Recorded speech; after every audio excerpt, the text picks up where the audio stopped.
Volvemos entonces de nuestra pausa musical con la canción Pa' Mar Adentro de Pedro Mesones. Y estamos con Vinca García, nuestra invitada de hoy, y quedamos en un tema bien interesante respecto a las relaciones también que se generan dentro del hogar, la importancia de las relaciones del hogar en la edad temprana. Y en eso me gustaría preguntarte, Vinca, respecto a la igualdad de roles de género dentro del hogar y la importancia también en esta edad temprana. ¿Cómo influye el que se repartan los roles de manera equitativa en las casas para los niños? Sí, súper buena pregunta, Marcelo. Nosotros, si vemos un poco la historia de la familia en Chile y a nivel, yo creo que mundial, había una evolución en cuanto a el rol del padre dentro de la educación de los hijos y de las labores domésticas, ya que yo creo que es un tema bien importante. Yo creo, si uno ve un poco cómo están distribuidas estas tareas, generalmente la madre se lleva todo el trabajo, ¿ya? Y ahora estamos un poco a un paso que va más allá, donde el padre también se puede hacer cargo, y no un tema de ayudar, sino de complementar estas tareas, ya que no es como te estoy ayudando, sino como, a ver, somos los dos padres, somos los dos como dueños de hogar, por ende podemos los dos hacer tareas complementarias en nuestros quehaceres, para que no todo se tire a la madre, sino que poder los dos participar de manera equitativa dentro de las tareas domésticas. Yo creo que eso es súper relevante. Pero también creo que es importante, en cuanto a roles masculino y femenino, poder también incentivar que la madre y el padre tienen roles distintos dentro de una familia. Ya, aunque no se quiera, aunque la ideología de género quizás me pueda matar a alguien que me está escuchando, pero yo creo que el padre y la madre entregan cosas distintas a la educación de los hijos, ¿ya? Y estamos hechos de maneras distintas. Por ende, eso yo creo que si bien podemos, o sea, como esta equidad en cuanto a tareas, en cuanto a responsabilidades, quién va a dejar el niño al colegio, quién lo va a buscar, quién lava la loza, pero hay profundos como temas de vivencias que el hombre transmite distinto que la mujer, y hay que son complementarios. Yo creo que ahí la Tania nos puede complementar mucho más en su quehacer de madre, esposa. Sí, y como socióloga. Absolutamente. Sí, mira, yo estoy súper de acuerdo con lo que tú decís. Yo creo que la diferencia de los roles entre hombre y mujer en una familia van mucho más allá de las tareas domésticas que podamos distribuir dentro de las personas que son parte de la familia, porque también hay una cuestión que se ha dejado de practicar porque se ha reducido el número de hijos y porque ha ido cambiando la noción de lo que es la niñez también, o de las formas de crianza, en lo que hablaba Enrique, estos niños que son mucho hijo único, mucho ver al hijo como una carga y como algo que hay que cuidar, que hay que cuidarlos porque es una etapa vulnerable y que hay que encauzar bien en su desarrollo emocional, social, la socialización en cuanto al ingreso al sistema educativo. Obviamente hay que cuidarlo. Me refiero al hecho de creer que el niño no se puede parar bien, o no se le puede desafiar y no se le puede pedir que haga tareas que están dentro de las labores domésticas. O sea, un niño progresivamente puede ir tomando responsabilidades en el hogar. Y eso, ver a la familia como un equipo, como un núcleo que se va colaborando, que van tomando todos roles en ese sentido, yo creo que es algo que hay que ir como rescatando. Antes en las familias numerosas eso se daba mucho más naturalmente, quizá. Claro que con una cuestión marcada de género, que en cuanto a que el quehacer doméstico del cuidado lo llevaba las mujeres y las hermanas mayores, y las tareas pesadas, y el cultivo, y qué sé yo, otras cosas que tenían que ver con cómo se llevaban las casas antes, que eran mucho más autosuficientes en ese sentido, cuando se veía más en el campo, que los hermanos mayores iban ayudando al papá en las cuestiones, las tareas más pesadas.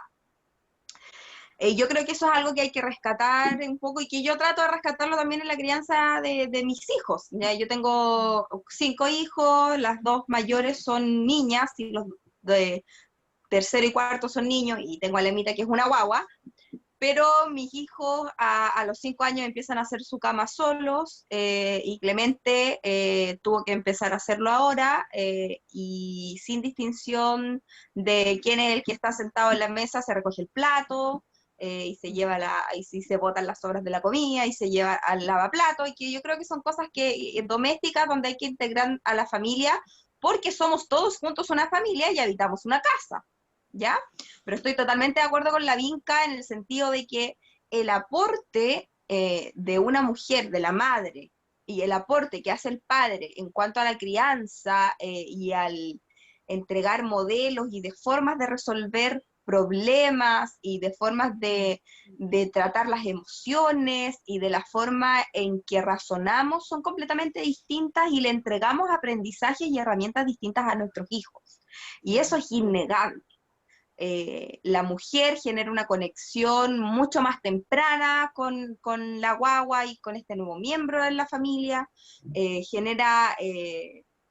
se genera un vínculo de apego, y aquí me gustaría dejar algo súper claro, que el apego de repente se habla como de la mamá al hijo, y el apego es de ese hijo. El niño genera un apego con una figura adulta, a través de la cual, entre más seguridad o menos seguridad tiene ese vínculo de apego, va generando ciertos rasgos de personalidad y cuestiones que tienen que ver con lo que va a ser su vida futura, y con su seguridad y con su autoestima, que es súper importante, y es el apego temprano, es primordialmente con la madre, porque somos las que los tuvimos en el vientre, porque somos los que los alimentamos, sea por lactancia materna o no.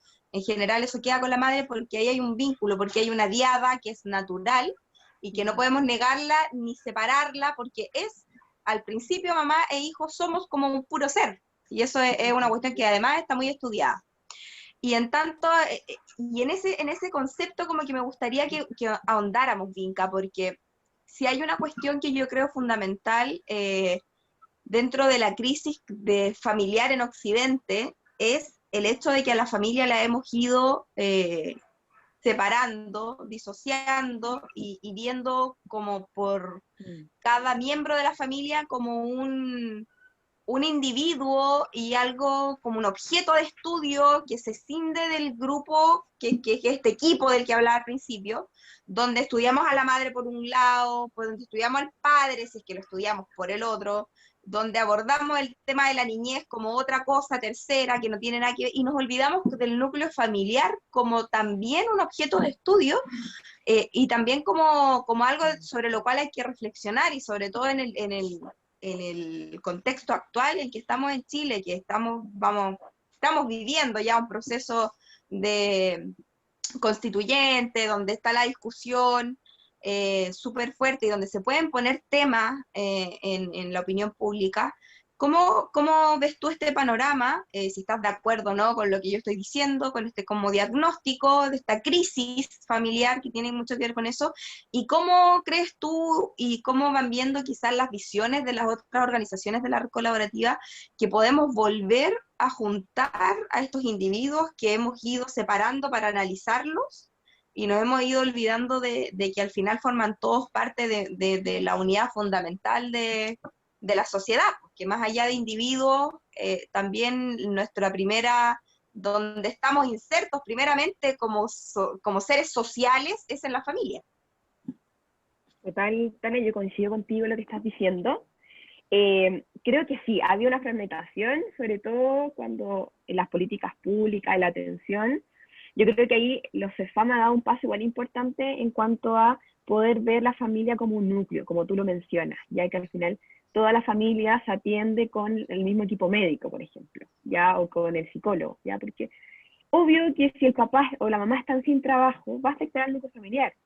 Si el padre o la madre están con depresión, afecta al núcleo familiar, ya van a afectar a los hijos. Si el niño está sufriendo alguna bullying en el colegio, va a afectar a los padres. Entonces, yo creo que es importante ver las dinámicas familiares y cómo nosotros, desde las dinámicas y de todas las situaciones que pasan en la familia, podemos nosotros intervenir. Ya, yo creo que eso es súper relevante. Y otra cosa es que a mí me ha tocado con las organizaciones civiles, muchas veces el padre está ausente, ¿ya? Y a veces el padre está ausente porque no quiere estar presente, ¿ya? Y eso pasa más de lo que uno quisiera. Yo creo que todo el tema de los papitos corazón con el retiro de la AFP fue una muestra clara en nuestra sociedad que no están, ¿ya? Pero a la vez también hay padres muy presentes.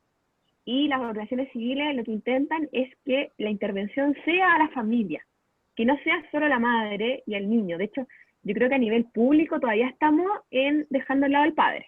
Todos los programas son la mamá, son la mujer, ya es el niño, es la niña, pero y el papá cuesta, no sé si cuesta integrarlo a él o no se contempla nada por un tema de que trabajan, como que yo ahí haría un esfuerzo mayor, porque como lo conversamos, esta complementariedad entre ambos es lo que lleva a una relación sana.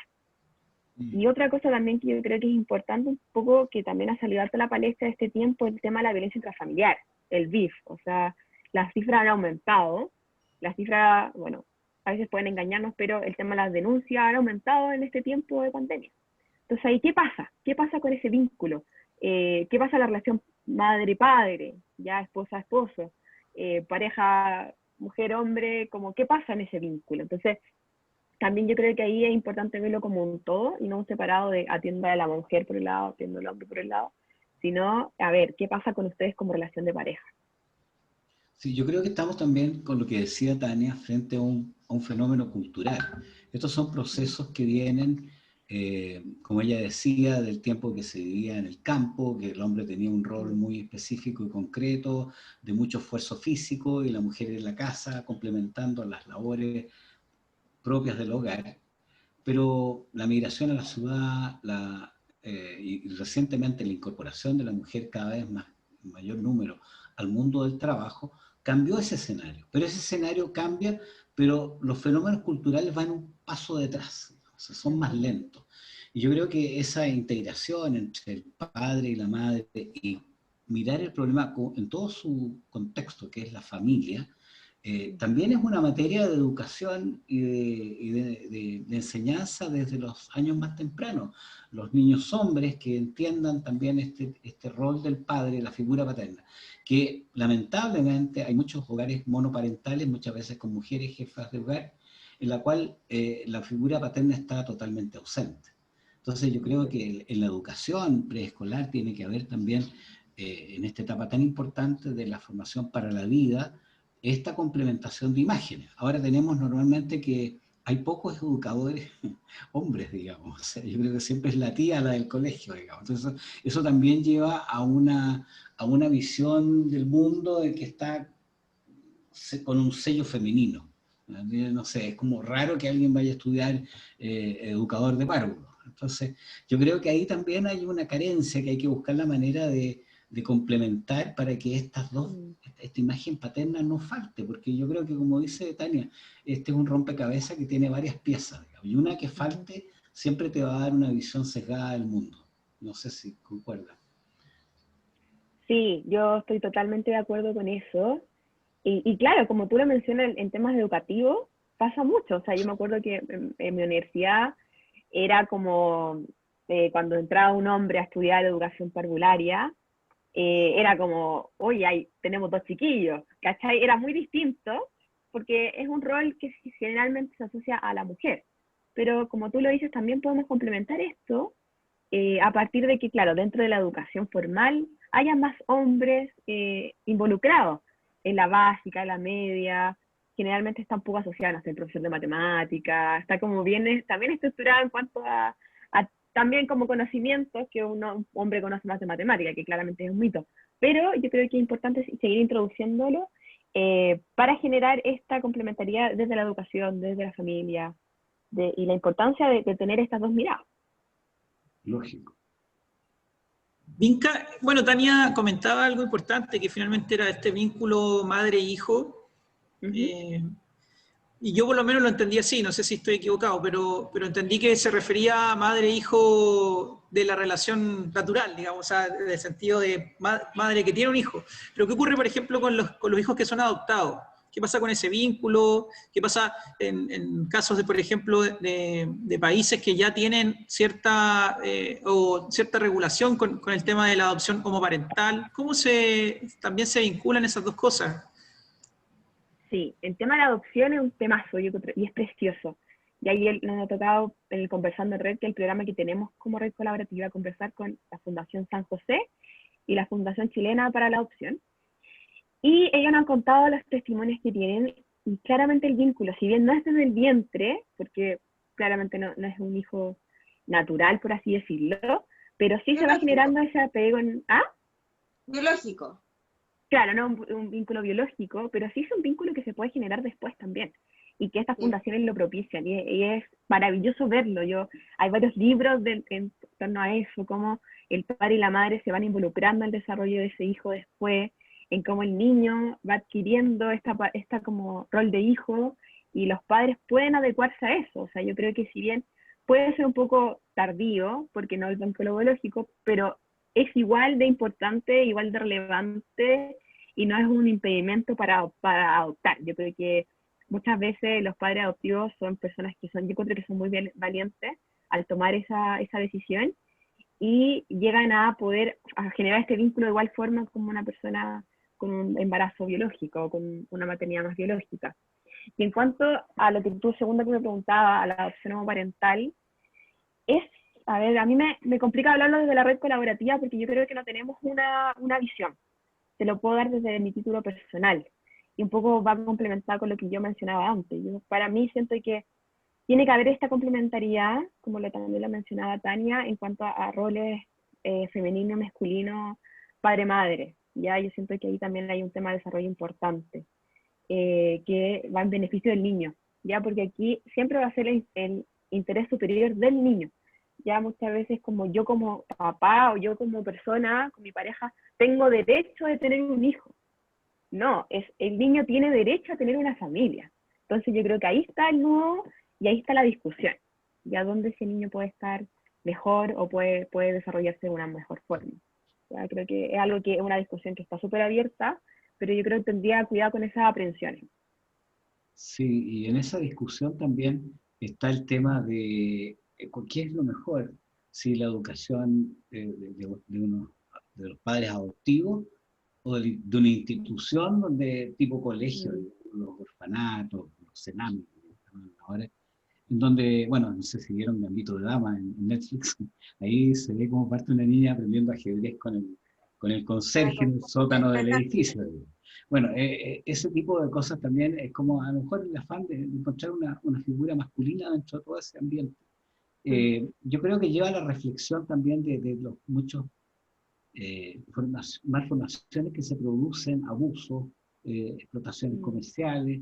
Quizás a la larga la adopción es el mejor de los caminos, o hogares que sean llevados en el modelo de una familia y no en el modelo de un establecimiento educacional, rígido, como un internado. ¿Mm? No Claro. sé qué, yo un tema que a lo Eso, mejor Tania nos puede aportar ahí. eso tiene mucho que ver también con lo que se le está restituyendo a ese niño. O sea, como lo decía la Mm. Vinca, aquí existe el derecho de los niños a tener una familia, a tener un padre y una madre, y, y eso no, no se vive en una institución. Distinto es generar que tiene que ver como con la reforma que está haciéndose al Sename, que bueno que se está haciendo, porque el Sename fue por décadas una caja de cambio donde en vez de ponerse el foco en generar buenas políticas públicas para los niños, en poner los recursos y la plata que se estaba poniendo en el Sename para que los niños tuvieran beneficios, para que los niños, a pesar de estar eh, en el sistema, en un sistema que los combinaba además con personas, los niños que quedaban huérfanos o que tenían problemas de vulnerabilidad y eran quitados de las tutelas de sus padres por diferentes negligencias, y se les metía a un mundo donde también se juntaban con niños que habían sido infractores de ley. Entonces teníamos un desorden y una falta de foco en que lo que estábamos tratando ahí era una situación de vulnerabilidad súper alta, donde lo que teníamos que hacer era proveerle a sus niños la acogida, el cariño, y una cuestión que es súper emotiva en la primera infancia. No solamente se producen cuestiones a nivel neuronal que tienen que ver con lo que va a ser su capacidad de raciocinio a largo plazo, pero ese proceso que no es meramente intelectual, es Mm. en gran medida emocional. y tiene que ver con este vínculo de apego que se puede generar en un proceso de adopción, cuando estamos hablando de un proceso de adopción que se produce en la primera infancia, y que tiene que ver con una cuestión que es afectiva. Tú le das seguridad a un niño, seguridad en que puede resolver problemas, seguridad de sus capacidades intelectuales, de sus capacidades motrices, que como lo primero en lo que empiezan a desarrollar, si te regalan dibujos que son... Tú le dices, qué cosa más linda, mi amor, y te lo llenan de colores, y tú sabes que está poniendo todo de sí ahí en ese papel, y es una cuestión súper afectiva, y eso se les quitó por años a los niños que estaban institucionalizados en el Sename. Bueno, y tenemos todo el rollo de que fue además caja de cambio por años de partidos políticos. Entonces, está esta restitución del valor del contexto familiar al niño, que es de lo que está careciendo, y eso es más difícil entregarlo en una institución que en una familia. Y hay otro punto en el que yo quisiera hacer hincapié, que desde lo que habló Vinca, porque es algo que yo también ya he escuchado y en lo que he estado discutiendo, respecto a que, claro, nosotros decimos que al niño lo que hay que tenerle es en una familia, y por eso yo me opongo a que haya abiertamente adopción homoparental. Había ruidos afuera y me desconcentré. Entonces me dicen, claro, pero un hombre, dos hombres que están enamorados y que formaron una casa, que tienen un hogar, están ellos también, o donde uno se identifica más y se autodefine como el que cumple el rol femenino porque se autodetermina como mujer, me dicen, ahí están los dos roles igual para el niño. Y es como, ojo, alerta, no se trata solamente de que el niño aprenda roles, porque si no estamos volviendo a la misma caricatura que además ese sector se supone que no quiere volver. Que no le estamos solamente entregando al niño en esa formación temprana el rol de que esto es ser mujer y esto es ser hombre, porque así me veo. Porque una mujer tiene una constitución neurológica y biológica completamente distinta a la de un hombre, más allá de que tengamos derechos y deberes iguales y seamos iguales ante la ley, lo que no vamos a entrar a discutir ahora, tiene que ver con que hay una cuestión que es natural al final, y si siempre se me critica y se nos critica mucho porque nos vamos como al naturalismo, a la cosa natural para defender nuestra postura, y es eso, o sea, alguien que nació hombre, que vive un proceso identitario, que se autodetermina mujer, yo le voy a decir, mira, así como particularmente, yo le voy a decir el nombre que me pide que le diga. No voy a querer menoscabar a esa persona ante nadie, pero de ahí a que me diga que como una mujer autodeterminada y que se siente mujer, tiene las mismas capacidades de entregarle lo que es realmente ser mujer a una criatura, ahí como que yo no puedo decir que es lo mismo. Yo creo que en ese contexto se le está quitando algo que se supone se le tiene que restituir al niño adoptado. Y yo ahí quiero complementarte algo, si nos quedan un par de minutos.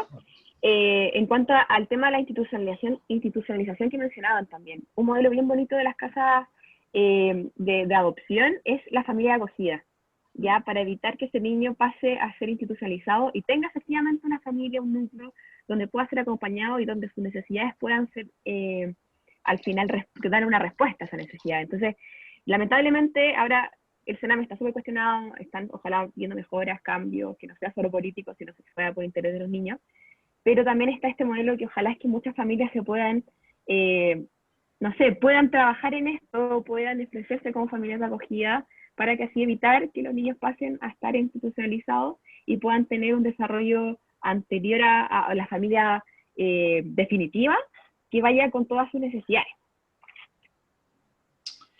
Oye, mira, la verdad, Vinca, es que este tema daría para conversar mucho rato. Yo creo que ha sido extraordinario tu participación, los aportes de Tani y Marcelo porque es un tema que está es crucial para todos los padres que están criando sus hijos, para aquellas mujeres que están solas saliendo adelante con sus hijos, para los abuelos que tenemos que hacer de repente una labor complementaria, pero creo que el tomar conciencia de que esta etapa de educación temprana es fundamental para la vida de las personas, creo que no puede ser olvidado. Yo creo que tenemos que llevarlo con nosotros, comentarlo con otras personas, apoyar a las organizaciones como las tuyas, que están haciendo esta labor colaborativa entre privados y públicos, porque estamos jugando el futuro de Chile. O sea, ahí en esos niños, entre los 0 y 6 años, vamos a tener en 20 años más una generación estupenda o una generación que tengamos que lamentar. Así que todos tenemos que empujar para eso. Y como se nos va el tiempo, no sé si tú tenías algo, Marcelo, que comentar antes de despedirnos y agradecer una vez más a Vinca. Sí, gracias Enrique y gracias Vinca también por la conversación, estuvo muy, muy ilustrativa y muy entretenida también. Yo simplemente quisiera recomendarles o invitarlos para hoy a las 8 de la noche a través del canal de YouTube de la Fundación para el Progreso. Vamos a estar con el TEDx Plaza Sotomayor. Hay muy buenos invitados, entre esos la más reconocida probablemente para nuestro auditorio de Marcela Cubillo, pensando cómo va a ser el mundo post-pandémico. Así que quedan todos invitados, pueden revisarlo en nuestro canal de YouTube o meterse a nuestra página TEDx Plaza Sotomayor y disfrutar de 5 charlas que van a estar muy, muy buenas. Pero fantástico, ahí estaremos anotándonos en YouTube para poder participar de eso y contarles quizás antes de cerrar el programa, ya que estoy rodeado de gente tan joven y emprendedora, de que hay un emprendedor en Chile que se llama René Espinosa, que es sub-35 y que fue destacado por la revista tecnológica del MIT, una de las universidades más prestigiosas de Estados Unidos. Este señor, cuando ingresó en 2016, se le ocurrió una idea y desarrolló una app, estas aplicaciones de teléfono, que se llama Lazarillo, en la cual el ciego o la persona que no vidente, que va avanzando por la calle, el teléfono le va diciendo el nombre de la calle, le va diciendo el comercio que está más cerca, dónde está el paradero. Esa es una tremenda ayuda para las personas discapacitadas en este Día Mundial de las Discapacitados. Yo quiero recordar que esta persona, que se llama René Espinosa, tiene esta aplicación que desarrolló 180.000 usuarios en 45 países distintos. Él es chileno y su producto ha llegado a Estados Unidos, México, España y otros países. Yo creo que es fantástico saber que hay chilenos que pueden hacer cosas tan útiles para la humanidad. Y nos despedimos, pues. Nos vemos el próximo jueves. Chiquillos, despídanse de Vinca y nos estamos viendo el próximo jueves con nuestros queridos auditores. Chao, Vinca. Muchas gracias por la invitación, que estén muy bien. Ya, será hasta la próxima, Chao, Vinca. Enrique, chao, Tania, y chao a todos los auditores, que estén muy bien. Igual, buen fin de. Buen fin de semana.